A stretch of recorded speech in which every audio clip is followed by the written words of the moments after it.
Hello and welcome to 3 and 3, Petra's weekly roundup of headlines from across the consumer electronics industry. I'm Patrick Billings. Let's jump right in. Virtual reality. It's not just the way of the future. For Samsung, it's very much the way of the present. It seems the company's Gear VR is gaining in popularity, perhaps even more quickly than expected. As reported by CNBC, more than 1 million people used the headset last month. This startling statistic comes from an announcement by Oculus, which is owned by Facebook and which made the software for the VR device. And Facebook is especially relevant here because the social media giant is looking to develop 360-degree videos as part of the news feed experience.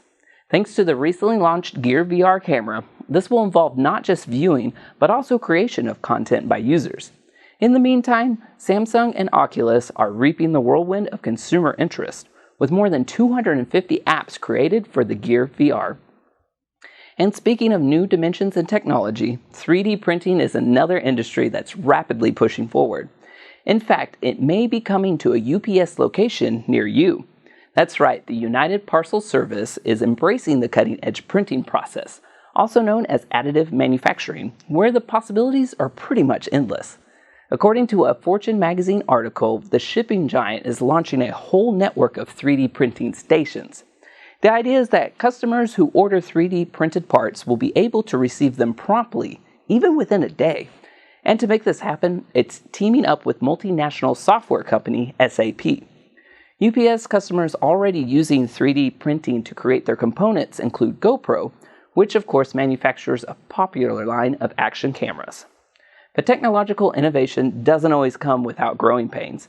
The consumer drone market has had a few issues to work out, and it's been getting some help from the federal government.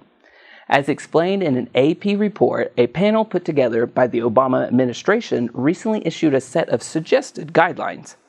It's recommended, for example, that drone operators obtain consent before flying their gadgets over private property. Also, try to provide advance notice to people in the vicinity of a drone flight if at all possible. These and other suggestions are intended to address privacy concerns. But in addition to civil liberties groups, business interests were also represented on the panel. The new guidelines were praised by none other than the Consumer Technology Association for the way they balance privacy with the big business of recreational drones. Well, that's it for this week's 3 and 3, but don't forget to join me again next week for another installment.